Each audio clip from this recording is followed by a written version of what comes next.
Yo, here we go. Creative Tony, I say good day to you, sir. And by the way, already I've got immediate comments and reactions on your new look as I say good morning to Creative Tony on this beautiful Tuesday here in the Bay Area, the greater Bay Area. Creative Tony, I look over at you now. I like my Creative Tony furry.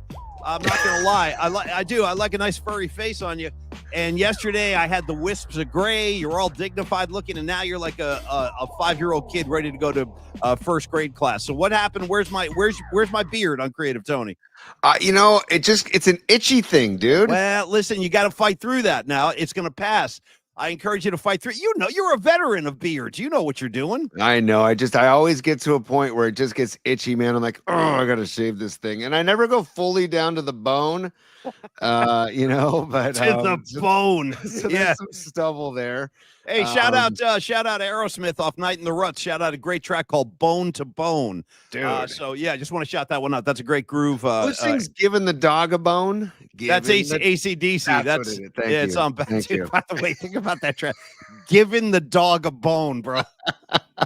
Hey, dude. Hey, real quick, right out of the gates, we're going right to the comment line because I want to welcome in a new viewer. Yeah. And thank you all for your comments. Keep them coming. You guys are just as much as the show as we are. But Winks finally made it. Let's go. Hey, that's my main man. That's Jeff Winkler. Look at this guy. There he is, ladies and gentlemen. Hey, cheers, Winks. By the way, he had his hands in that fabulous open that you just watched. He did all the art direction and all the images. And I got to say, in our really cool open that starts every show, Tony, I think my favorite image is the one where you see Bob Weir kicking his knee and looking over at, And that I know the gig. I was at that gig. That was the Fare Thee Well gig in Chicago. Bobby got all wound up during throwing stones. He was throwing kicks. He was snapping his neck. And then he had a little face-off with Trey Anastasio. They went to the center of the stage, and they were like doing neck snaps at each other. It was a lot of fun. Now, big show today, Creative Tony. We have a special guest coming up. Yes. In just a couple of minutes in Rod Brooks. But I also have a couple of housekeeping items I got to get to because a lot happened between yesterday's show and today. So do you have anything else at the outset of the show today you want to get out before I get into these announcements? Just reminders of where they can find us in the audio version. Just look up Polymax Particles wherever on Spotify and iHeart and Apple Podcasts. And also, just check out the YouTube channel if you're not already on there right now. And we'll be broadcasting live, coming at you live every day. And we're stoked, and we'd love to have all of you here. And hey, like we were talking yesterday, just ground floor up, man. And it takes a village, as they say. Certain cliches apply. And shout out Village of the Damned if we're getting into villages. Great villages. By the way, isn't there a Westlake Village as well? Can I go ahead and shout out your old stomping grounds? There is a Westlake Village, correct. Shout out Original Joe's in Westlake. How do you feel about me saying this now? This might be a little bit taboo, but I might be partial to the Westlake Joe's. Ooh. I know. I'm just talking now. Oh, dude, you're preaching the choir here, buddy. I'm a Westlake Joe's head.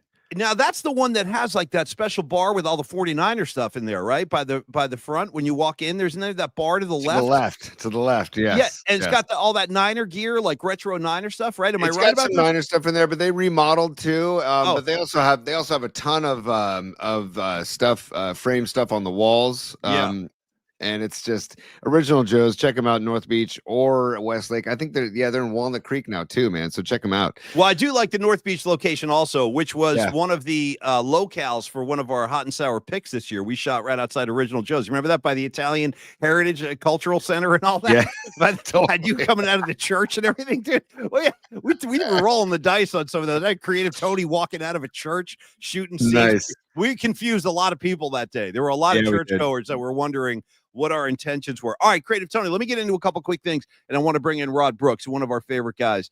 For starters, now, Tony, after the show yesterday, I stumbled backwards into a gig. Suddenly, I got a gig this Thursday. Yes. I don't want to talk about this because this is a great lineup. So this Thursday night, I will be doing an acoustic set at Max. How appropriate is that? The name of the joint I'm playing is Max. Paulie, when the universe speaks, sometimes you just got to listen. Yeah, no, and this was all arranged by my good buddy Michael Altman, who's a good friend of Barry Sless, and I'll explain all this. But I will be doing an acoustic set this Thursday night. Hold on a second. Michael from Iron Springs, Michael? That's correct. That's my Yes. yeah, he's like the mayor of Fairfax as far as I'm Yes, he concerned. is. He runs the whole area. Had a great So brewery in Fairfax too.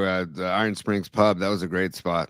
well, yeah, and this is right up the street from there. So this is Max at Great. 19 Broadway in Fairfax. So it's like a quarter mile from Iron Springs, right up the street there. And check it out, Tony. I'm doing an acoustic set starting at 7:30. I'm going to be opening for this collection of musicians called Rattlebox. It includes Doug Harmon, Lauren Rowan, Mookie Siegel, and my main man Barry Sless on guitar. Nice. And Barry Sless, for those of you who don't know, Barry Sless is longtime associate of the Grateful Dead guys. He played in a bunch of Phil and Friends lineups, and he is now currently one of the guitar players in Bob Weir's band, the Wolf Brothers.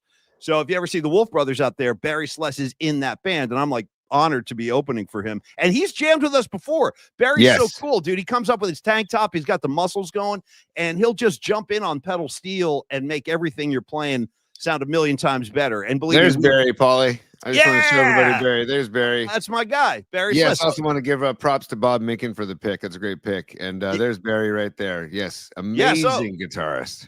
No, dude, unbelievable. I shouldn't even be on the same stage that he's walking on because I'm nowhere near his talent level. But he's a great guy, and I'm looking forward to playing Thursday night. So come on out and check out some music. I'll do the acoustic set, and then Barry takes over after I warm up the crowd. All right, that's one thing. And then second thing, before I bring in Rod Brooks, we are going to talk about the Rams game a little bit last night. That thing got out of hand quick. Of course, Sam Darnold got his head kicked in last night, bro. Yes, he did. I really felt bad for the guy. He's had such a great year. Now they drafted that quarterback from Michigan. So isn't it incredible that Sam Darnold won 14 games this year? The Vikings get blown out in the first round, and he might be looking for a new gig next year. You know what's crazy, dude? Is J.J. McCarthy going to come in and throw 35 touchdowns like Darnold did this year? No way. Or no way. For 4,300 yards like Darnold did this year? Come on. No, it's going to take time. Those rookie quarterbacks, it takes time. Like Boy George said, time won't give me time, Paul. Don't even get me going on Boy George and Culture Club because I'll stay here all day with you. I have a Culture Club. I got Culture Club Greatest Hits. It's got one. It's got all the Karma Chameleon and yes. And then on the other, it's a double album, and on the other album, it's a whole live set, bro. So I actually own Live Culture Club, but we'll get more on that later. On a serious note, Tony, this is the last thing I want to say before we bring in Rod Brooks. One of the big stories, not only of the NFL, it was the relocation of that Rams game last night. They had to go to Arizona, and they bust out the front office. They bust out a lot of fans. It was really kind of touching, actually. And the fans, I mean, they need something positive to hold on to. So that part of me was glad that the Rams won. Now, I think there's a lot of people maybe watching the show or just in general asking themselves, how can I help?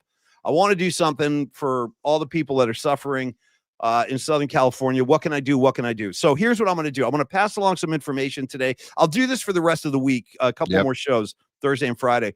My good buddy Barry, who runs Red Devil Records up here in San Rafael on 4th Street, which is a great record shop. By the way, I shop there all the time. I've spent half my life savings in his store buying Black Sabbath albums and other stuff. But anyway, it's a great record store. Barry's a great guy. And Barry is actually assisting with some relief efforts here. So I want to pass this along. If you're asking, what can I do? How can I be sure that my donations are going to get to their final destination? Here's what you're going to do.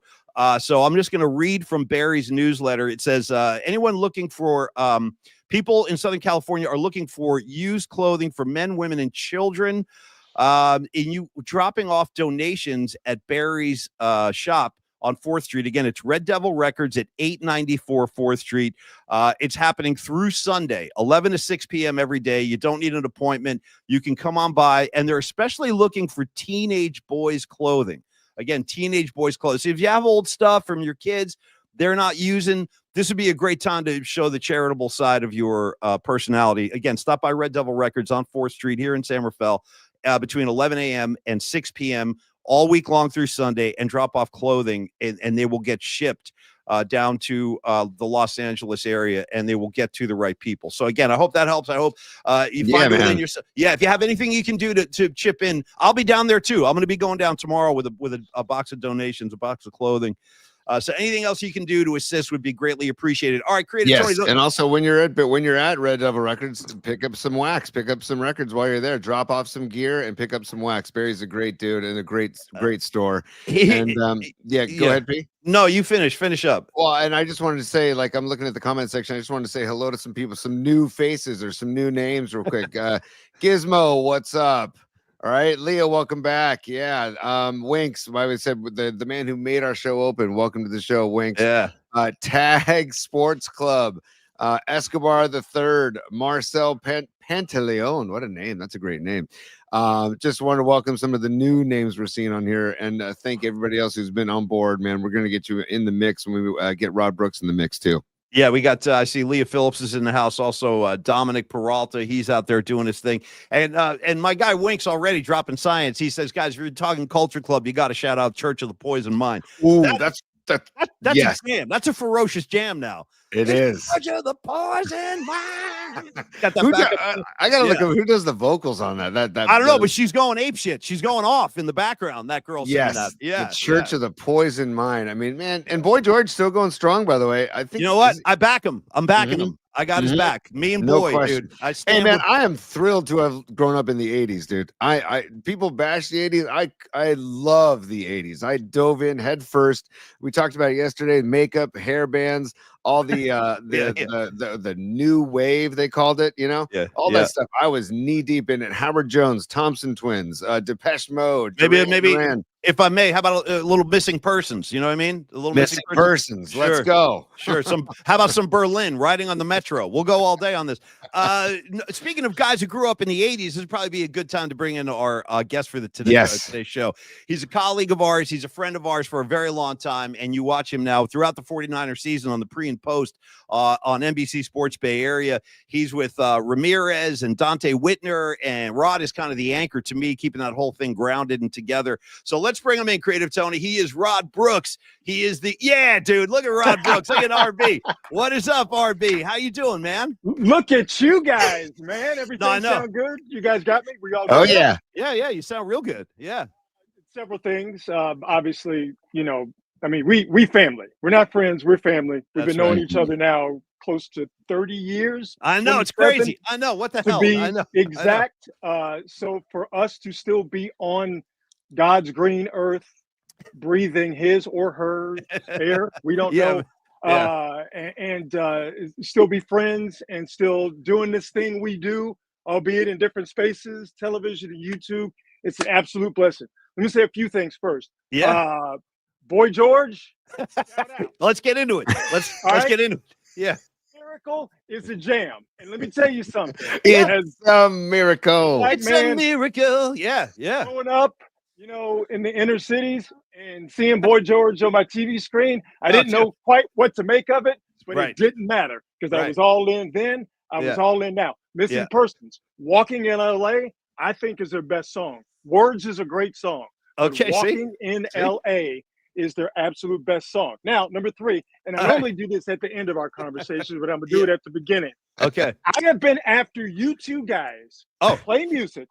Okay? Yes. Tony on bass, you on guitar, Paul, me on drums. I've been after you guys to do this now for 15 blanking years. No, he's right. Paulie, I know you jamming with people that played with and in the Grateful Dead. I'm not putting myself in that position. But dog, why have we not gotten together and at least I tell you what, no, there's no defense. I got no defense of our actions here. And Creative Tony, I'm ready to commit right now. I'll commit right now to let's get something on the calendar right now. 100%. It's always been a proximity thing too. And I mean, if I lived near these two fools up in the North Bay, I'd be knocking down their door saying, please, can we do something? Well, and I'll get up there. If I need to pitch a tent for the weekend on Brooksy's backyard or your backyard, Paulie, I will. I Yeah, will. no, that would be great too. I'd like that. Hey, Creative Tony's sleeping over tonight. It'd be like, oh, should we get the guest room ready? No. He'll be out in the yard.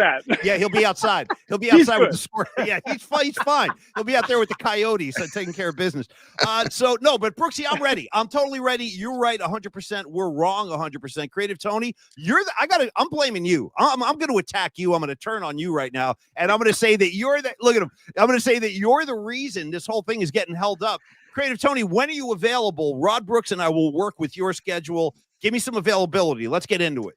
Well, once I get past Little League draft, as Rod can totally relate to, because I know his boys play ball.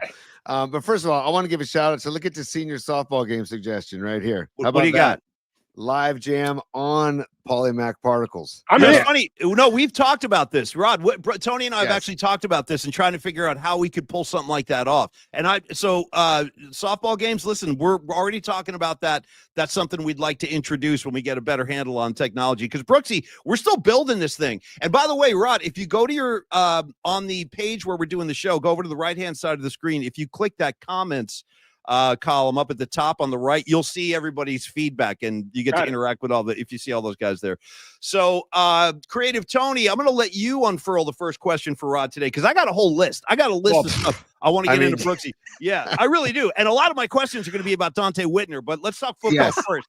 Yeah. I also just want to, first of all, I just want, for those that don't know, I've known Rod, or we've known Rod since 1997. Unbelievable. And it all started when Rod got in a U-Haul truck and drove out all of his belongings from Houston, Texas, and drove out to San Francisco. And I think this is pre-cell phone, so you had to stop at payphones, right? Yeah. And call into the station, which was the ticket 1050. Oh my God, I remember that. Wow. Yeah. Rod would make these stops on the road at payphones and calling in. And then he finally made it. By the way, didn't the U-Haul break down on the way? Twice. Well, twice. Once ain't enough. Let's do it twice. Yeah. So once as soon as I crossed the Colorado River, as soon as I got into California from Arizona, it broke down in this place called Desert Center. And then it got fixed, and I had a flat somewhere on I-5. I haven't been able to figure it out because it was in the middle of the night. Yeah. But I got out of LA over the Grapevine down into the valley, and it was pitch black because obviously there's nothing there, and had a flat tire, and basically was on the side of the road for 6 hours until daylight. So yeah, it broke down not once but twice. I really wanted to get here, apparently. Oh man. And the best line you said to me, Rob, was, "Hey man, nice to meet you, but I could be packing this U-Haul back up in 6 months and be on my way back to Houston, Texas." And here we are almost 30 years later, man, and you are firmly entrenched in Bay Area media. And we obviously, many of us couldn't be happier for you, dude. And I'll never forget too, Rod and I, his first night he arrived, and we said, "Hey, let's go get a beer." And I said, "Sure, let's go." But I've never, ever been to a bar where, and maybe this is just me being sound like a snob or whatever, but where somebody's ordered a Budweiser or a Bud Light. It's just never happened to me. And Rod orders one. I go, there's other options out here. I don't know if and then all of a sudden he got a taste of, what was it? Sierra Nevada was the first Sierra one. Nevada. Yep. All that stuff. And Yeah. Oh, dude, it changed my life. It was like going from, it's like where I came from, drinking a Bud Heavy. Made it. You know what I mean? I moved up from malt liquor. I moved up from Colt 45 to Old English 800. Once I got a little change in my pocket and I could buy a 6-pack of Bud, you couldn't tell me shit. Yeah. So, and the stories Tony is telling is absolutely true. There was a bar in the Marriott I think it was on 4th Street. Wow. You remember that bar, right? Oh, I know that spot. Yeah. And so we went there and I ordered it, and Tony is telling the story the exact right way. And I'm like, what, man? I'm ordering a Bud. I'm that dude. He's like, no, try this. And it was the Sierra Nevada. And it was like going from seeing in black and white to color. It completely changed my life. I got to say a couple of things. Creative Tony's always very critical about other people's beer choices. So to me, that's a penalty flag right there. Rod Brooks wants a light beer. Let him drink a light beer, for Christ's sake. And that goes for me, too. Because you know what my new beer is, you guys? And I got to constantly watch my very delicate waistline. Because, like, if I drink Sierra Nevada, all this, micro beer, micro pub stuff, like I balloon up like Lou Costello. Like I get fat real quick. So I got to drink the light beer, and I don't want the criticisms coming at me from Creative Tony. That's one thing. And now number two, just a quick dive into the malt liquor culture and the malt liquor history, because Brooksy, Tony and I had a conversation not that long ago about, do you remember the Billy D. Williams ads for Schlitz? It was Schlitz Malt Liquor Bull, right? Was that Core 45? He was doing Colt 45? Okay. Yes. So he put that on the map. Now, Rod, I know you're a big music fan too, and I love that about you, because you and I have gone to gigs. We've seen shows together. Oh, yeah. Do you remember in the early 80s when Van Halen was like at the peak of their powers? Like Alex Van Halen used to do, I'm not kidding, he would play entire gigs with a 12-pack of Schlitz Malt Liquor Bull right next to him. And throughout the show, he would just be opening cans of Schlitz Malt Liquor Bull and just putting them down like while he was playing the show. And I feel like those were the two greatest advertisements for malt liquor. You had Billy D. Williams on one side, you had Alex Van Halen over here. And now, like, malt liquor, I don't even see it anymore. Like, there's no commercials. Does it even still exist? Is it still a thing? Oh no, it's still out there. It's absolutely still out there. But no, it's not as heavy as it once was. But I love bringing up Alex Van Halen and all the Van Halen boys really drinking Schlitz Malt Liquor Bull. Yeah. That's how you know that they were not faking about their drinking. Okay. They if you drinking bull, you're looking to get you are looking to get faded as quickly as you possibly can with beer. So shout out to the Van Halen boys. They knew that, hey man, it's time to get it. And no one does it like the bull, like the commercials used to say. Oh my God. Oh no. Yeah, the bull coming right through the wall. At the end of the bull came through the wall. Right through the freaking wall, man. Just breaking the wall down. I'm here to start partying. Here's a bull in my living room. Give this guy a beer. All right. So Brooksy, real quick, guys, before we move on. What do you got? Hold on. I got to share this with you guys. Come here. All right. What do you Bull. Hey, Spike, look at that bottle. It's a special brew that's in a class by itself. Wow, what taste? 99 bottles of Bull on the wall. Wow. Change of pace with the big Bull taste. Don't say beer, say Bull. Bull. Schlitz Malt Liquor Bull. I'm telling you right now, see, this is the problem. Like, everyone now is trying to figure out what's wrong with the world. How come society's breaking down? Everything's crumbling. All our sacred institutions are falling by the wayside. You know what I'm going to say? Here's my theory. I'm posing a new theory. The reason that the modern world is crumbling all around us is because you don't have ads like that anymore. If we had a bull running into somebody's living room, I think the world would be a better place for everybody. No question. Hey, P, I also, before we start talking NFL and Niners with Brooksy, because we have a lot to break down. I know. Especially with what happened last night and in regards to locally Brock Purdy discussions. But I just want to say that Rod Brooks, maybe I was responsible for helping steer Rod into different beer selections, but Rod Brooks helped me develop the finest appreciation for the game of dominoes. Oh. I will thank Rod forever. I teach my children, Dominic and Olivia, dominoes now. We play Rod and I, we play on the beach in Tahoe. We'll play at Chambers Pier in Tahoe. But Rod taught me a move where you slam your elbow down and then you smack the domino down. And then he also told me that they're called bones, right? Yeah, exactly. 415 was bones, exactly, right? We just got a comment on the side. Thank you so much. Yes, slapping bones. And I just want to thank Rod live in front of everybody for literally showing me the way to dominoes. Okay, so now you're going to make me counter with my own Rod Brooks greatness story, because here comes another one. And we got to talk Niners. So Creative Tony, don't let us go too far.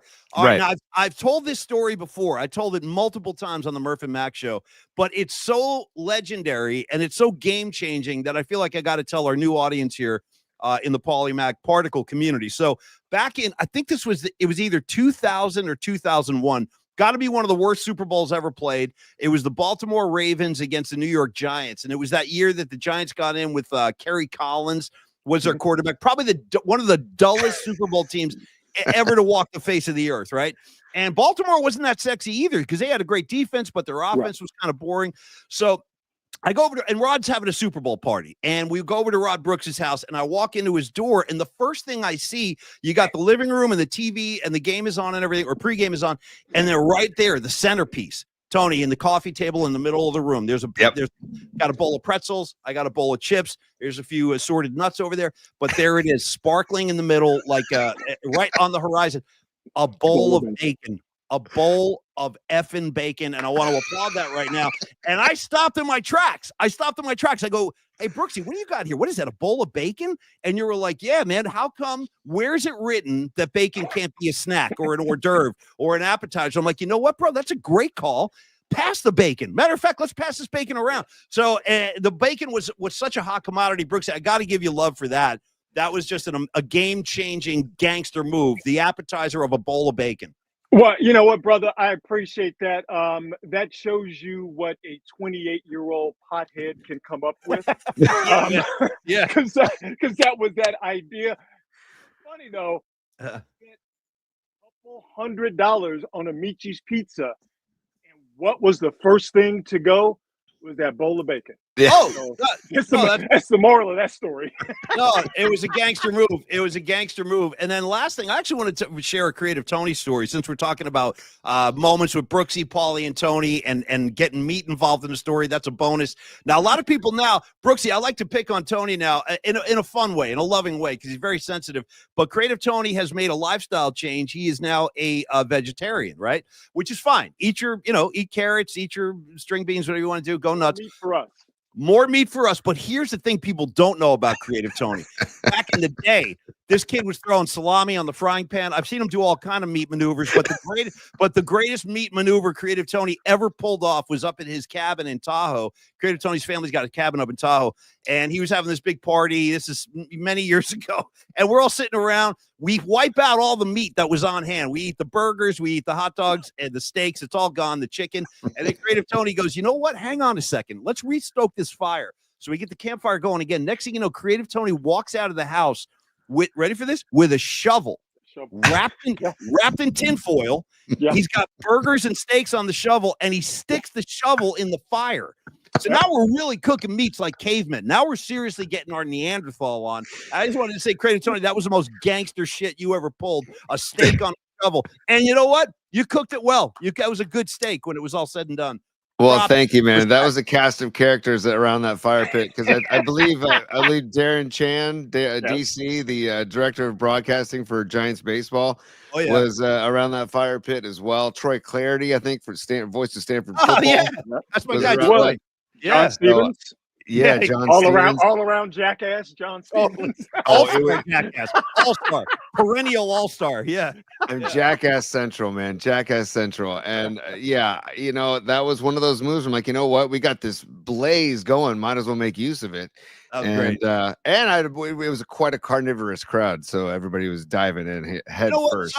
At some point, you guys, I think we should introduce like a show and tell feature on the show, because we can use the visual element. Now, I actually have pictures. I actually have photographs of you with the shovel, and I do. Brooksy, I got a whole bunch of them. Yeah, Darren Chan gave them to me. I think I got a picture of you sleeping, Brooksy, right near the fire on a bench, just sound asleep. Yeah. Well, you remember what happened is the embers from the fire. This is back when you could have campfires in Tahoe before the world heated up. Right. That I was sleeping on the bench, and the embers from the fire caught my fleece, not necessarily on fire, but I was smoldering at one point. And here's the thing. I love you guys, and this is how I know we're family. Y'all let me smolder for a while. You know what I mean? Before y'all decided to wake me from my all-induced slumber to let me know that indeed I was smoldering, and it could turn into something bigger. And the only thing that saves us is that we didn't have smartphones to take videos, because we would have absolutely been those people at that time. Oh, no, it's a good thing. That's a great call. I'm glad there was no cell phones that recorded that entire weekend, because there was a lot of taboo stuff going on. Yeah. Hey, P, real quick before we get into football, I just want to give shouts out real quick. Dub City, pass the bacon and the Dutchie. We're getting that comment. Hell yeah, musical. You can't eat your meat you have your pudding, little Pink Floyd. You can't have your meat until you have your pudding. And then there's your band name, Fire Pit. We got our band name already. Oh, So that's not bad. Sounds like a metal band. Fire Pit. Yeah. and, I mean, thank you very much for the comments, you guys. Like I said, you guys are a huge part of the show, so keep them coming. Brooksy, now we got to shift gears into some NFL craziness. We do. First of all, your Houston Texans, right? Do they have a shot in Kansas City?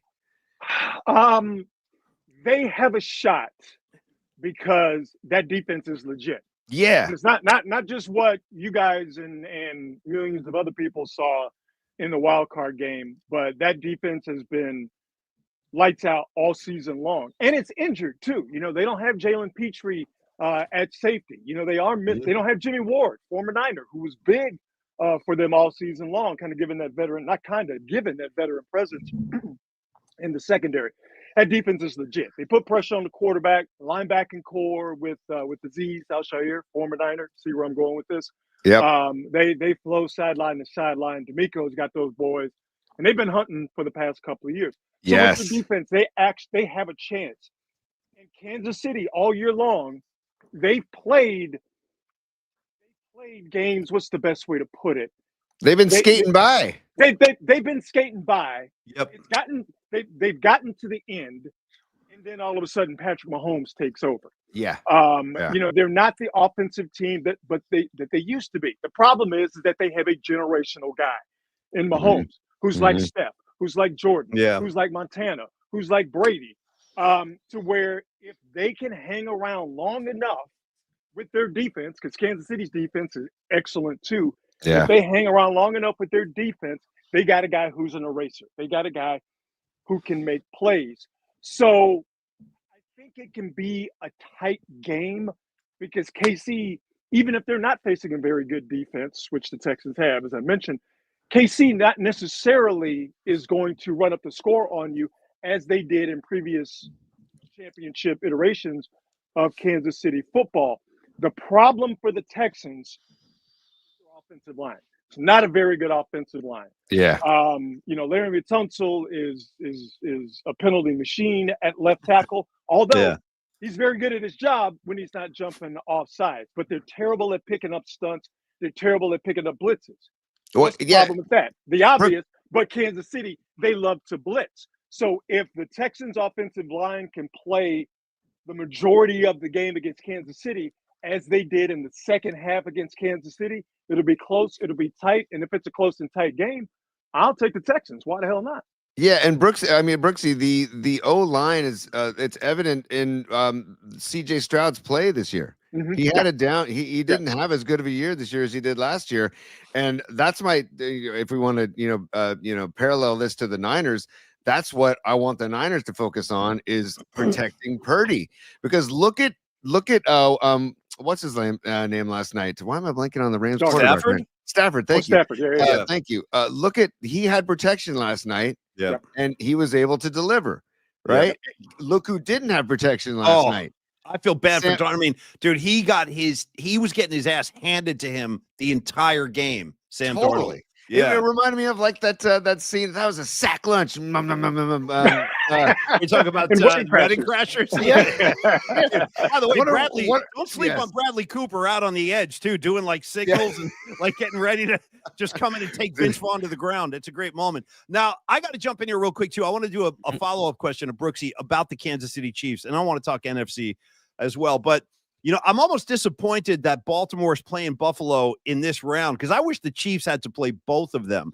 But I guess, Brooksy, what I'd like to know, in your mind, do you think the winner of the Baltimore-Buffalo game can beat the Kansas City Chiefs in an AFC championship on their own field? The only team to ever do that was the Patriots, and that was when they were fully loaded with Belichick and Tom Brady.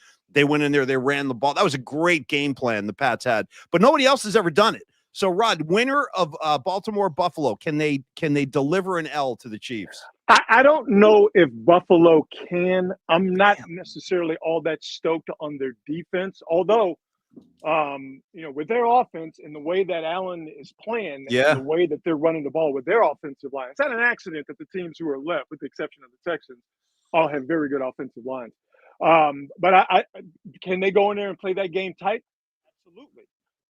I think Baltimore. I said Baltimore, Philly at the beginning of the postseason in the Super Bowl, and I don't necessarily feel all that great about it, especially the Philly pick. But for me, those are the two best teams on both sides of the football. Obviously, what Lamar Jackson is doing is historic, and he's going to end up winning another MVP. But the Baltimore defense has gotten a lot better over the past few weeks, and I think it's just as good of a compliment to obviously what Baltimore does with their offense. If they get Zay Flowers back, and I don't know if he's coming back this weekend or if he'll be back for the AFC Championship game if Baltimore gets there, Zay Flowers is going to make a big difference along with what they can do running the ball. So to me, I think Baltimore has a better chance of going into Kansas City. But the overarching point about Kansas City remains until proven otherwise is that they played a lot of games close to the vest. They haven't really just mashed the gas on anybody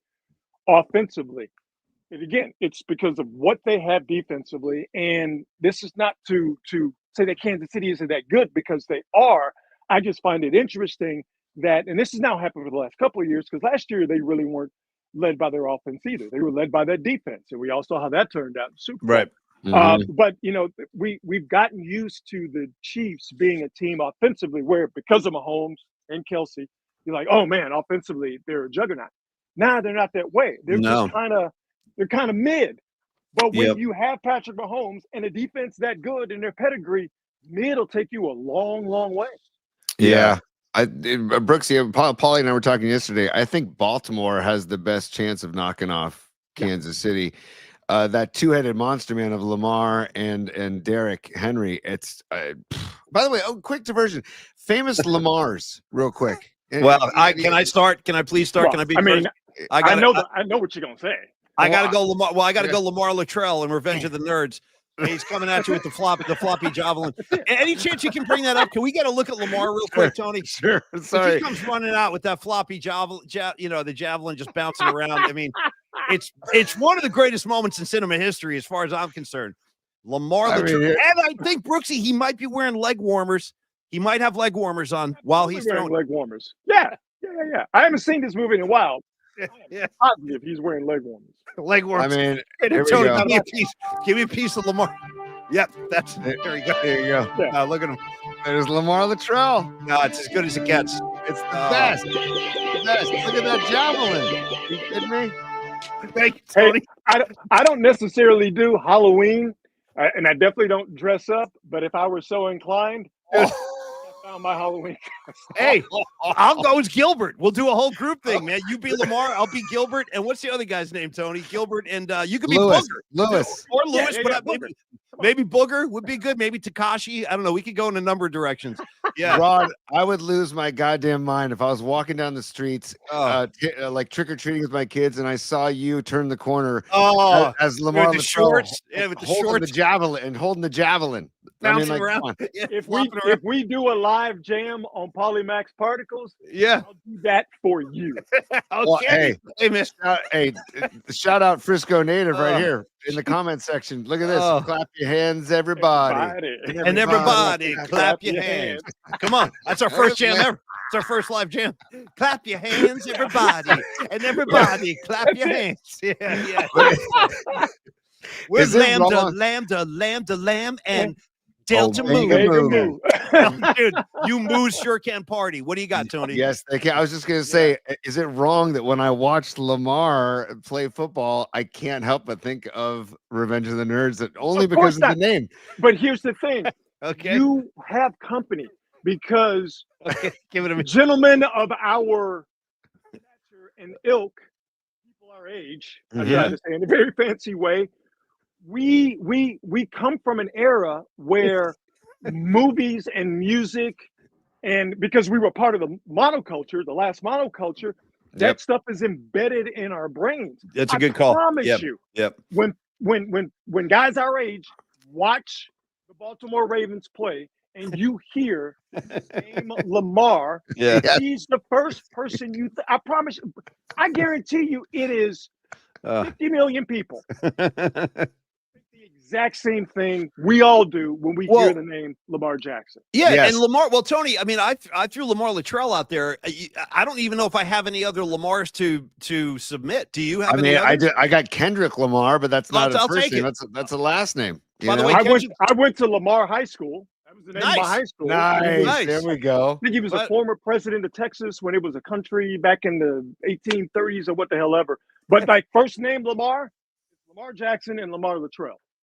Well, Lamar and by the Luttrell. way, one thing on Kendrick Lamar, he's doing the Super Bowl halftime show this year, which I'm psyched about because I'm glad it's not going to be another like pop star riding around on a horse or something like that. So, by the Tony, way, and real quick, speaking of Kendrick Lamar, Silk Sonic, Brooks, have you heard Silk Sonic? Kendrick Lamar and Bruno Mars doing their thing together. It's incredible. Check out and check it out. It's or no, I take it back. It's maybe not. It's check out Silk Sonic regardless. Silk Sonic, yeah.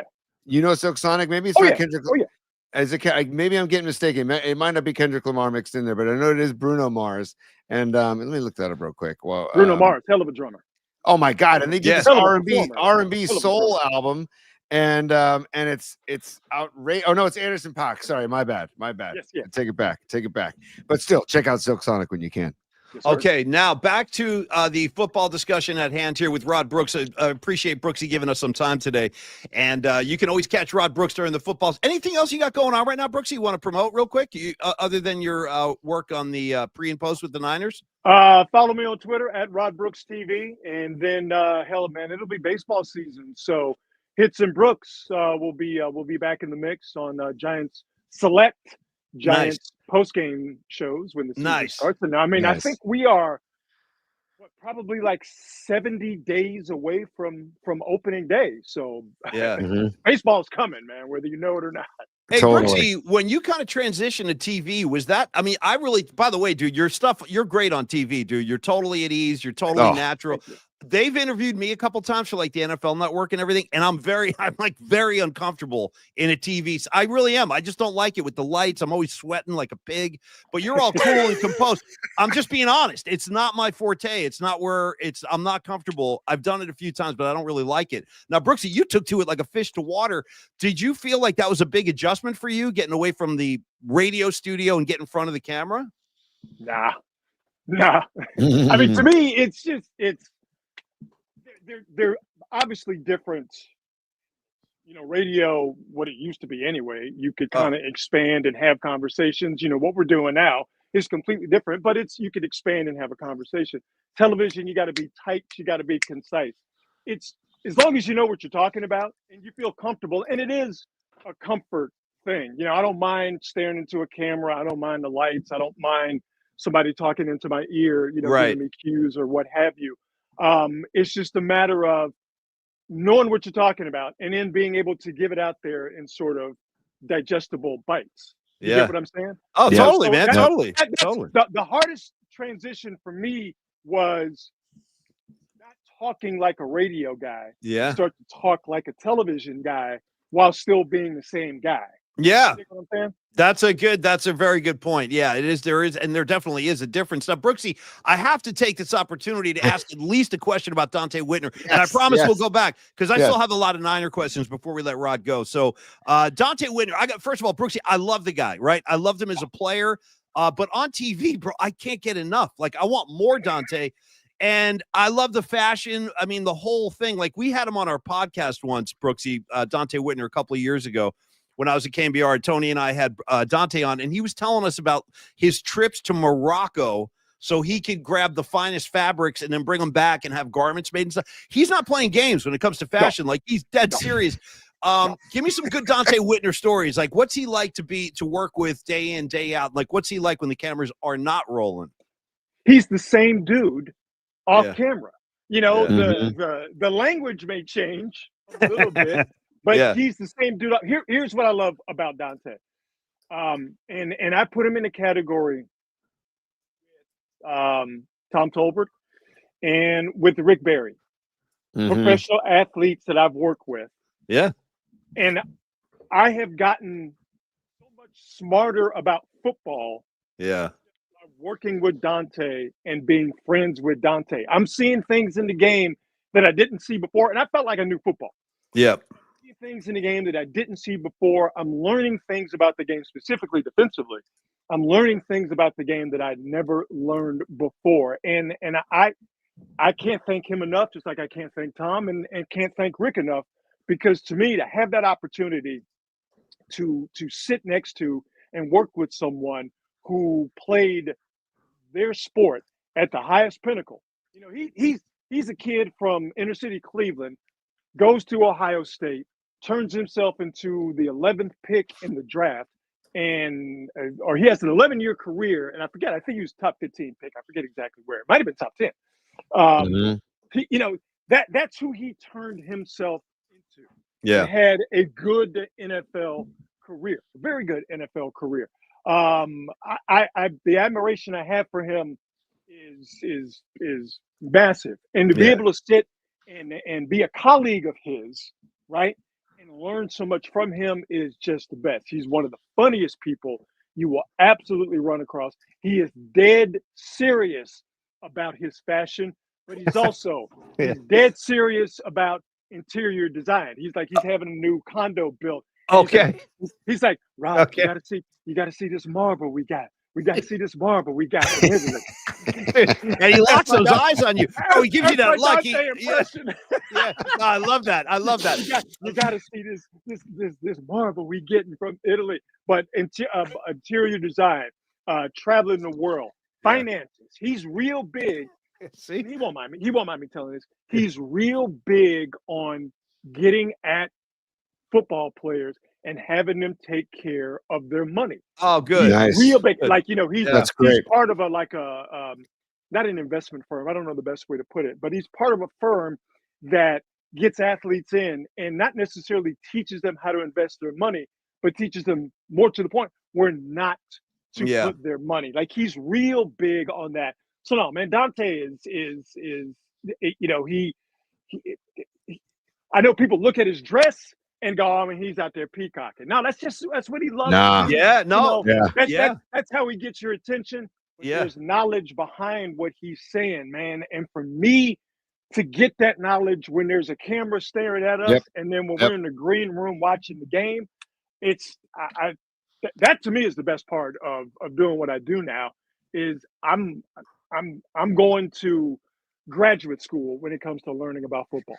Yeah. Hey, Brooksy, one of the best moments I've seen in Dante's career happened this season, because you guys were watching it happen live. I was watching you guys in the post game when it was like news was breaking about Devondre Campbell, the story coming out about him basically saying, I don't want to go back in the game. Oh, but he was great. He was great. Dante was amazing in that moment, and he literally says, cut him now. Yeah, cut him right now. Yeah. And let me give you sort of an insight to what's happening, because it did happen live. In the post-game show. And when it all happened, the first thing that popped into my mind was, no one wants to hear you talk about this, dude. Mm-hmm. They want to hear the dude to your immediate left, because he's the one who played. Yeah. Did I have an opinion? Sure. Did I give that opinion? Sure. It was the obvious opinion. Hey, man, that was sucker shit. I didn't say that. I said sucker stuff. You did. And that was good. And I was glad you said that. I was like, that's good. That's some real language right there. Yeah, that was good. I like that. It was. But everybody's got that same point of view. It's the worst thing you can do as a professional athlete is quit on your team. Now that I've gotten that out of the way, Dante, the floor is yours, because you're the dude that lived that life. And because Dante is very good at it, and it was very real and personal to him. That's why Dante was able to shine in that moment. Well, I just got to say, you guys are great. It's a great chemistry with Ramirez and Dante, and then yourself, of course. And I hope they keep you guys, that group, intact, because we love it. We watch every week. It's like a ritual in my house. We do. We always tune in before the game. A lot of times, dude, I'll take a picture, a screenshot of whatever Dante's wearing that day, and then I'll send it to Tony. Just not for social media. I'll just be like, dude, look at Whitner today. So I got to tell you. So I'm sure this is not a surprise to anyone, but we don't talk about what we're gonna wear, right? Yeah. Mm-hmm. But my favorite thing to see Dante to come out, you know, one of the dressing rooms, and so whether I see him in the studio for the first time, or whether we're in the green room, or whether we're in the newsroom, that first vision I get of what Dante is wearing that day is my favorite. It's like Christmas 17 weeks out of the year. No, we had Dante on our show live. Tony, you were with us actually down in Miami for the Super Bowl a couple of years ago. And Dante came over and he was very understated. He was just wearing like a sweatsuit. He had like a top and a bottom matching Adidas or something. But he went on a whole rap that day about how one of his goals at that time. So this is probably, what was that, 2020, I think it was? 2019. Okay. It was, So it was February of 2020. Yeah. It was. And so Dante comes over and he was like, I really want to make an effort to kind of accessorize stylish pajamas that you could wear out in public. And he went into a whole rap about wanting to wear nice pajamas, like at a nightclub, or nice pajamas at a restaurant, like at a 5-star restaurant. And I was like, hey, listen, Dante, you come rolling in pajamas, dude. I'm going to back you. I got your back on that. So do you remember that, Tony, the whole pajama crusade he was on? Yeah. Well, I remember I filled in for Murphy Mac one day during the holidays a few years back, Rod, with Dante, and I was obviously in the studio early, and he showed in a little bit before the show starts in like designer pajamas, and I'm like, that's what I'm saying. And I applauded it. I said, Dante, no, you got to applaud. You applaud. And I said, Dante, nobody can see right now. Do you mind if we talk about this on the air? He goes, hey, I don't care, man. Yeah. He's super cool about that. All right. Well, Dante, that's our Dante Whitner tribute section of the show. Now, real quick, because we're going to wrap this up. We'll give like another 10 minutes, but I want to do like a little word association with Brooksy.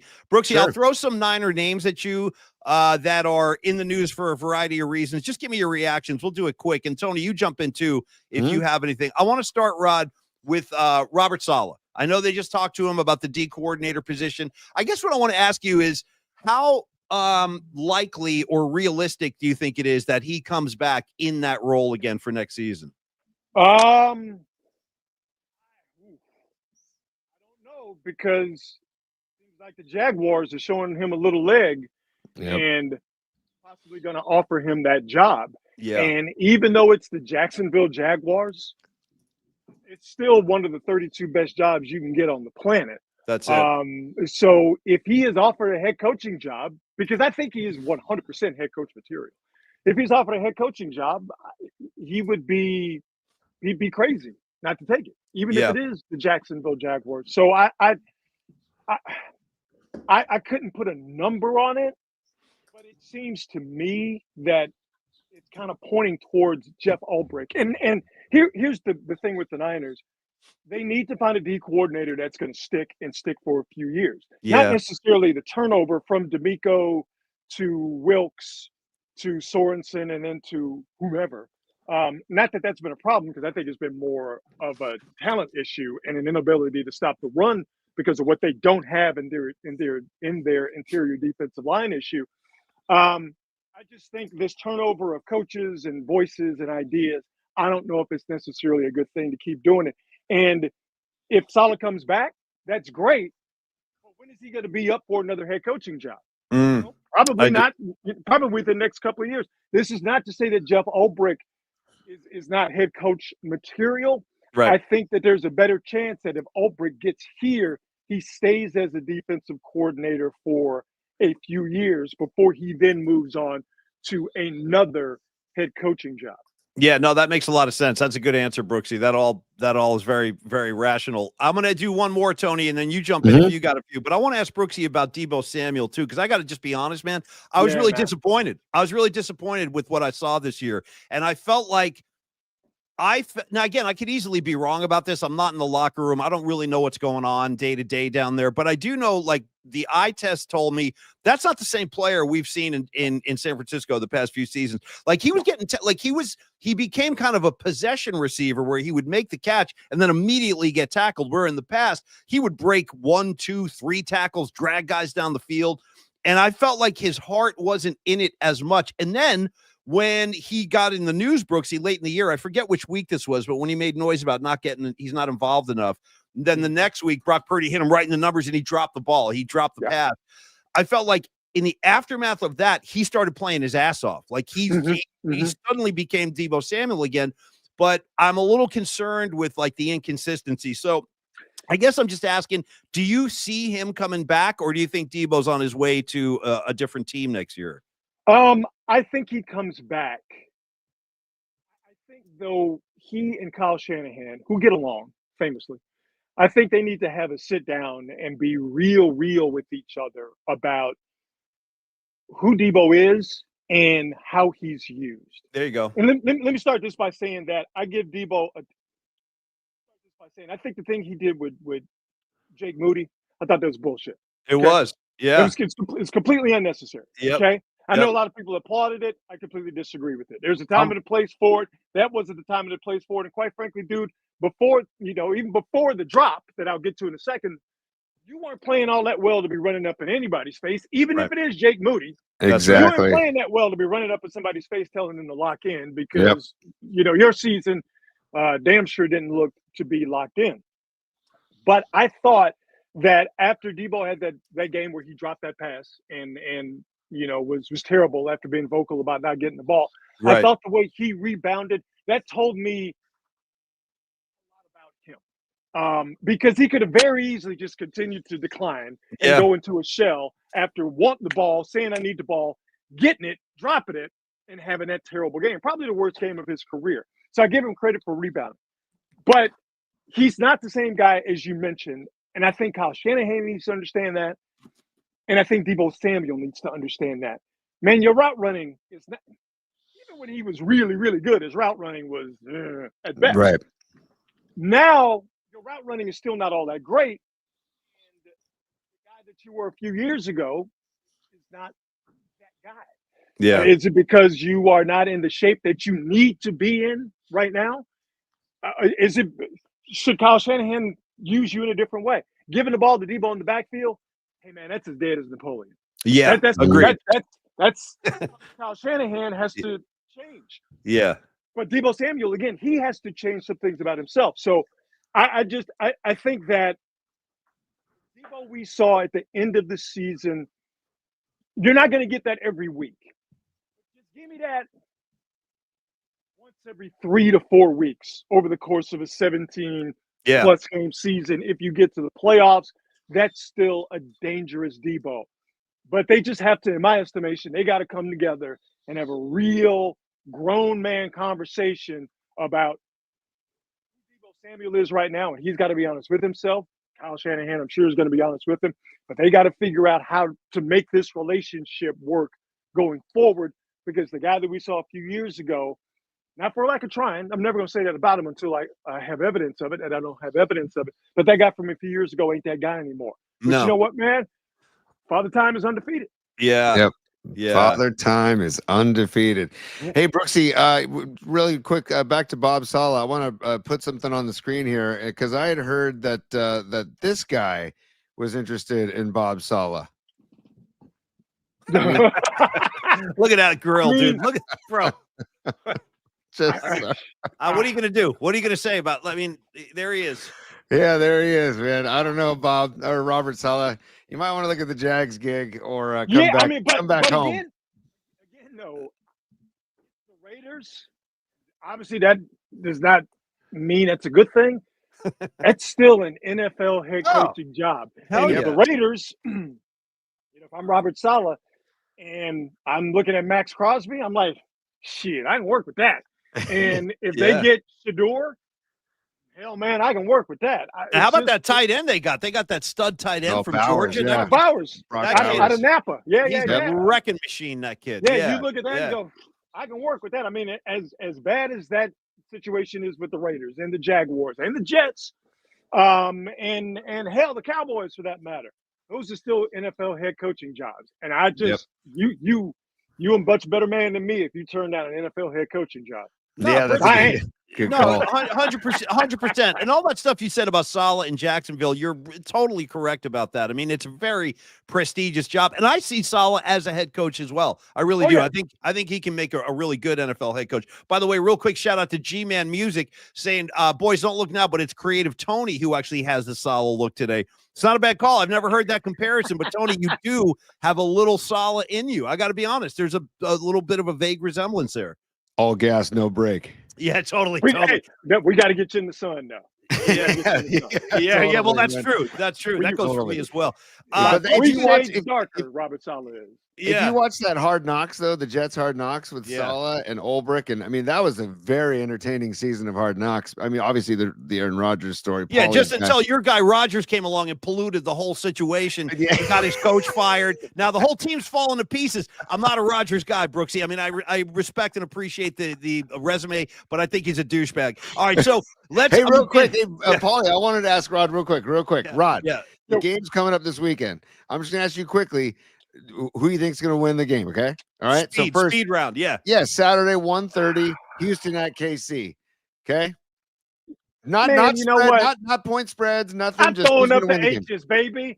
Let's go. All day. Let's go, Texans. Let's go. Texans. I like that. Parade. They're gonna shock the world, baby. Yeah, I'm throwing up H's too. I'm on board, dude. I'm all about the Texans this weekend. I'm with Brooksy on that. All right, Tony, keep going. Well, real quick, Brooksy, you want to feel old? Zach De La Roca just turned 55 yesterday, by the way. Oh, did he? You said Bulls on parade. Hey, man. Hey, it's all like Brooksy just said. Father Time's undefeated. They got the Rage Against the Machine guys as well. You know, when we're done, I'm just gonna walk to the ocean, walk into the ocean, never to be heard from again. What's the point in living if we're going to eventually die? No, it's not a bad way to go. Walking out into the Pacific is not the worst way to go. I might join you for that. Look at Dom Peralta. Look at Rod rallying around his family. Another Rage Against the Machine quote. Nice. Right. Yeah. Good stuff. Oh, okay, fine. Okay, so let's go. Let's go. H's, baby. H's. Okay. Baltimore. Well, no, let's go Saturday, 5:00, Washington at Detroit. Detroit.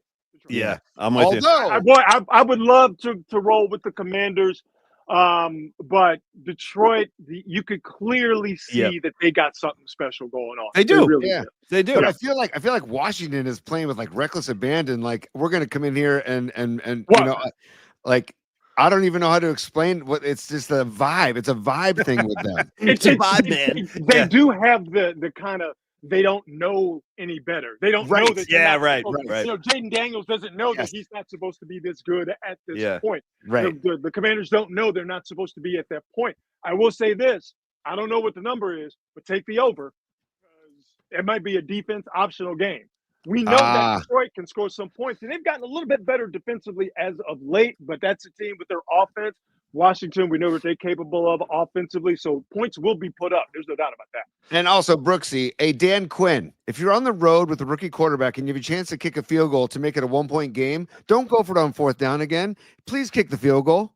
You're still pissed about that. You've been talking about that for like 3 days. Yeah. Well, what are you doing? Like, I mean, they ended up winning the game because Baker had fumble issues.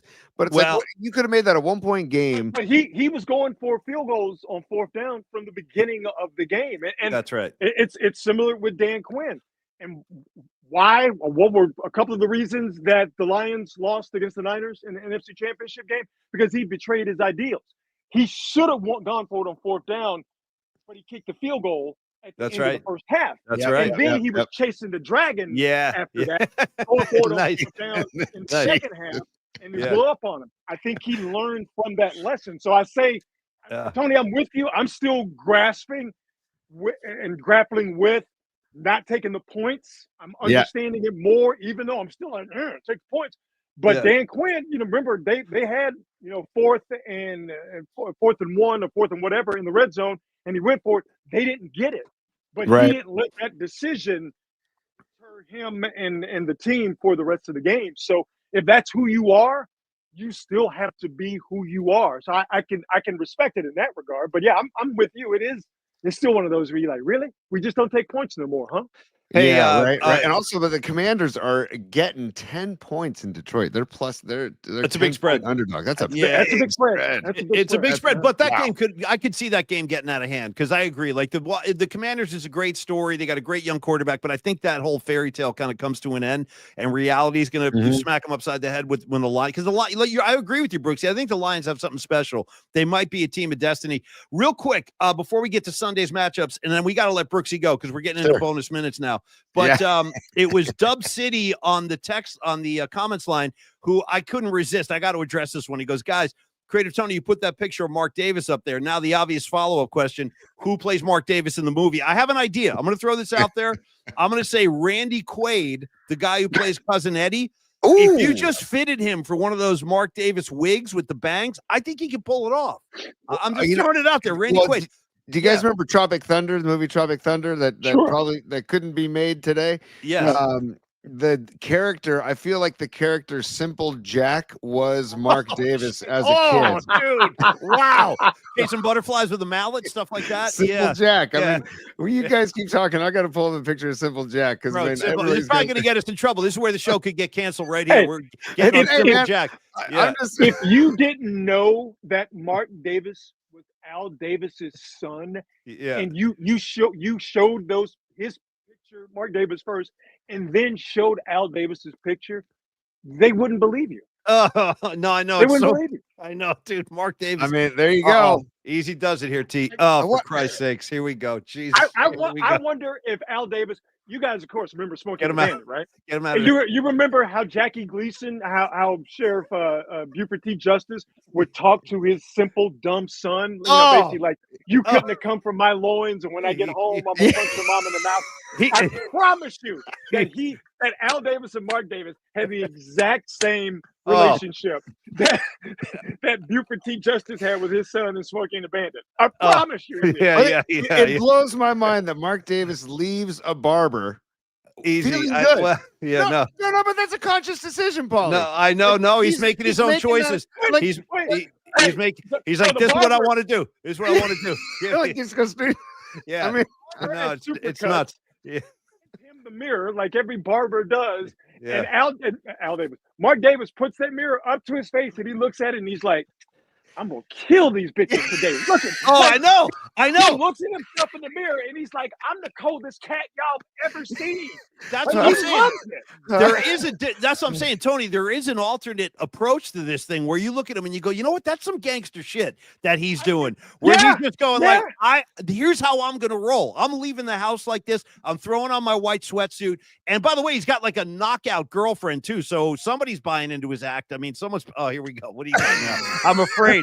No, there he is. There he is. Come on. No. He looks at that dude in the mirror and he's like, I'm the coldest cat y'all have seen thus far. Can't nobody touch me.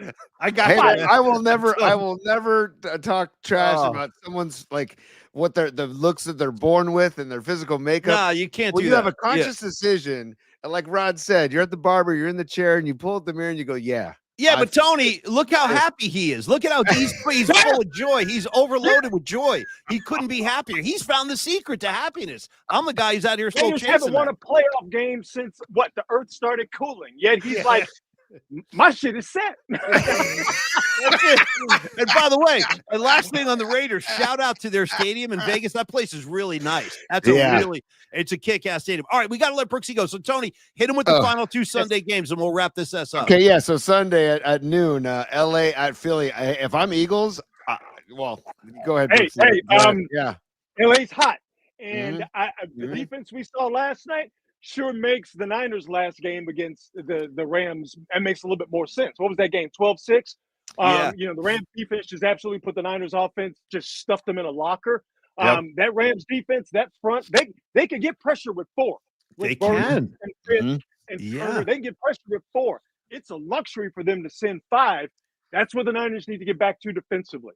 They have to be able to get pressure with four. They've got to get better with the middle of their defense, defensive tackles. That Rams defense is hot. The defense is hot. Yep. The offense is hot. Yep. Like I said earlier, before the playoffs, I had Philly and Baltimore. Rams going to Philly, they win that game because the Eagles offensively, what we saw this past weekend in the wild card, and really what we've seen all season long, it's not good. It's not good at all. So if the Rams can tackle Saquon Barkley, they will be more than happy to put that game on Jalen Hurts' shoulders because Jalen Hurts ain't scaring nobody. No. So the Rams win that game. Rams are they're plus 6, by the way. They're getting 6 points on the road. And I agree. I agree with Brooksy. They looked so good last night on both sides of the ball. They were totally inspired, playing at a really high level. And I agree, Brooksy. I think they can go into Philly and surprise the Eagles. I really do. What you got to do is just push the Eagles a little bit. Push them a little bit. Get them fighting. Get them feeling, not at ease like the Niners did when they went to Philly the last time. Not championship game, but the game after. After that. And Philly will absolutely crumble. Absolutely. All right.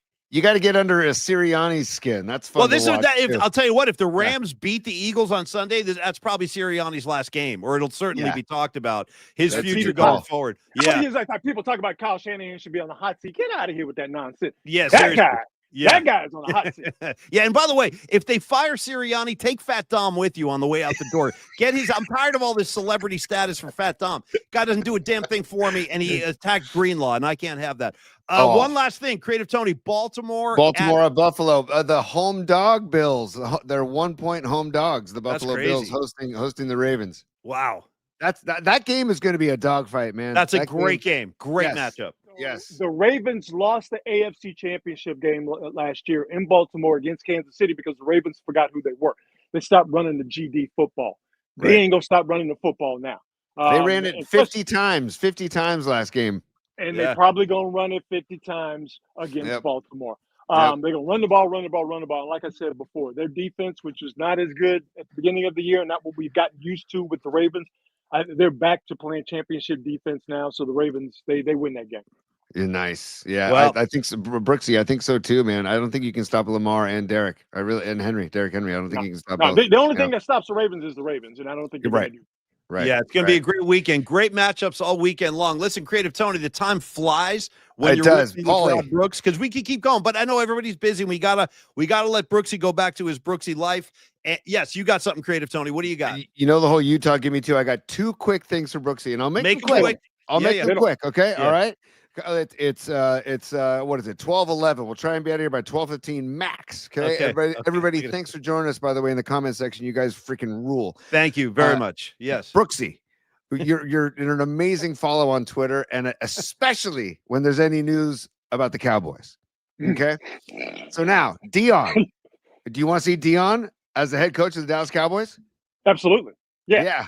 I want that circus. The biggest, brightest, loudest circus you can find, because that makes their eventual downfall, it makes it that much more spectacular. The Cowboys basically have the Cowboys and the Raiders have the exact same playoff history over the last 25 to 30 years. But what makes the Cowboys playoff failures so exciting to a cat like me is that because it's like Cowboys, and then they do absolutely nothing. So yeah, I want Dion to go there.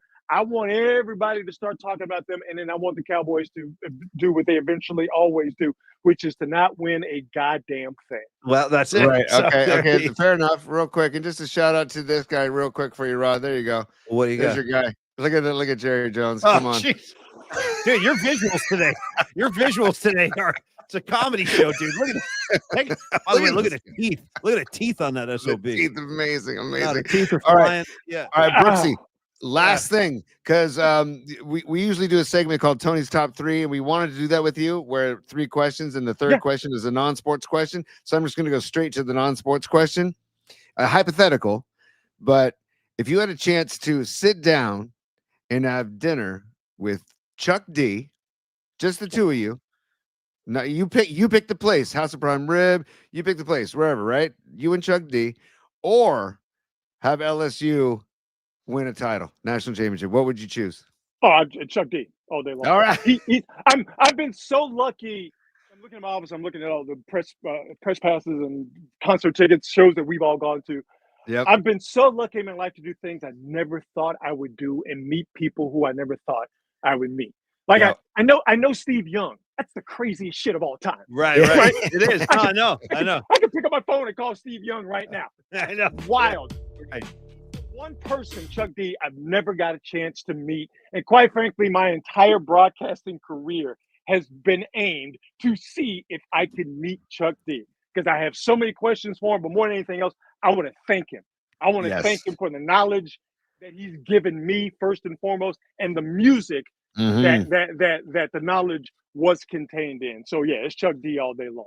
Yeah, beautiful. Great answer, bro. And I would answer the exact same way. I got to go Chuck D all day, 10 times out of 10. And everything you said about Chuck, I feel the exact same way. And that's why we're brothers. Yeah, dude. We saw, dude. Brooksy, just for the audience out there, Brooksy and I, we went to a Public Enemy gig together. we saw Public Enemy down at the what was the name of that joint, Creative Tony, on Harrison, the Maritime Hall. Maritime Hall. That's right. Yeah, Maritime Hall. Yeah. They We saw used Run DMC there. Were you with me when we saw Yes, Run DMC there? yes.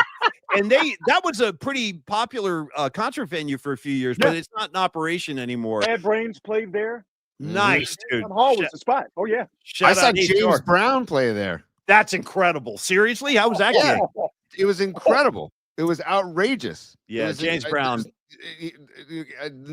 I can't put it into words, really. Well, listen, just to make sure that we are men of our word, Creative Tony, you said 1:15, it's 1:14 and change, so it's time to wrap this up. Brooksy, thank you so much for the time today, dude. It's great talking to you. Hold on. Yes. That's a Houston native talking right over there. That's Rod Brooks. Hey, I love you guys. I love you guys so much. Love you too, love bro. you too, Thank man. you. And Creative Tony, we'll be back here tomorrow. We'll iron out the start time tonight, and we'll send out a tweet because I'm not sure. We're going to 2 tomorrow? Okay. Yeah, we're going to 2 p.m. We'll kick it at 2. And Brooksy, thanks again. We'll see you on pre and post with the Niners and the Giants. And Creative Tony, I'll see your clean-shaven face tomorrow. Peace, y'all. Enjoy your Tuesday.